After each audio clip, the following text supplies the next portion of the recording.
যে আমি এই মুহূর্তে রয়েছি পটুয়াখালী রাঙামালী উপজেলার আগুনমুখা নদীর তীরে। আপনি দেখছেন যে আসলে সকাল থেকেই কিন্তু এই এলাকা কিন্তু উত্তাল রয়েছে নদী এলাকাগুলো, এবং একই সাথে কিন্তু ঝড়ো বাতাস বইছে, সেই সঙ্গে মুষলধারে কিন্তু বৃষ্টি পড়ছে সকাল থেকে। আমরা সকাল থেকে রাঙামালী উপজেলা ঘুরে যেমনটি দেখেছি যে গতকালকের রাতে যে ঝড় ছিল, সেই ঝড়ে কিন্তু অনেক এলাকায় গাছপালা পরে রাস্তা আটকে গিয়েছে। একই সাথে কিন্তু আমি এখন যে জায়গাটিতে রয়েছে এটি পটুয়াখালী রাঙামালী উপজেলার আগুনমুখা নদীর তীরে। আপনি জানেন যে এখন কিন্তু এই নদীতে জোয়ার বইছে, সেই জোয়ারে কিন্তু আপনি দেখছেন যে নদী কিন্তু উত্তাল রয়েছে, ফুসে উঠেছে। এর ফলে কিন্তু বেড়িবাঁধের বাইরে যে সকল মানুষজন রয়েছে তারা কিন্তু প্লাবিত হয়েছে। একই সাথে আপনাকে একটু জানিয়ে রাখতে চাই, রাঙামালী কিন্তু দুর্যোগ কবলিত এলাকা।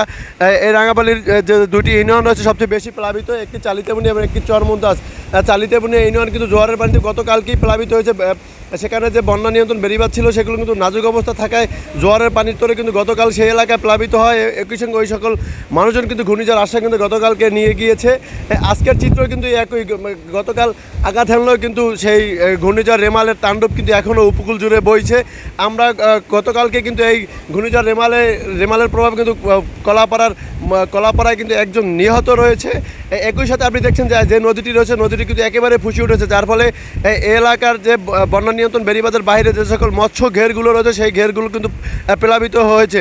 আমরা কথা বলেছি উপজেলা দুর্যোগ ব্যবস্থাপনা অধিদপ্তরের যে কর্মকর্তা রয়েছে তাদের সাথে, তারা বলছেন যে গতকাল থেকেই কিন্তু ঘূর্ণিঝড় আশ্রয় কিন্তু যে সকল লোকজন রয়েছে তাদেরকে কিন্তু শুকনো খাবার এবং শিশু খাদ্য বিতরণ করা হয়েছে।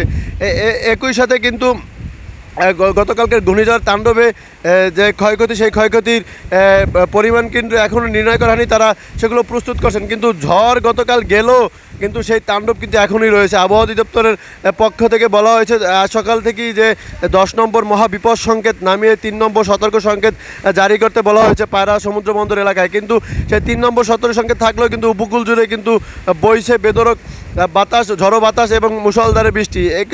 এর ফলে কিন্তু বন্যা নিয়ন্ত্রণ বেড়িবাঁধ বাহিরের যে সকল মানুষজন রয়েছে তারা কিন্তু ঝুঁকিপূর্ণ রয়েছে। আপনারা সকাল থেকে সাইক্লোন শেল্টার ঘুরে যেমনটি দেখেছি যে গতকাল রাতে যারা সাইক্লোন শেল্টারে আশ্রয় নিয়েছিল সে সকল মানুষ কিন্তু ভোর হওয়ার সাথে সাথেই কিন্তু তারা বাড়িতে চলে যায়, যার ফলে কিন্তু ওই সকল মানুষজন কিন্তু আবারও অরক্ষিত আছে।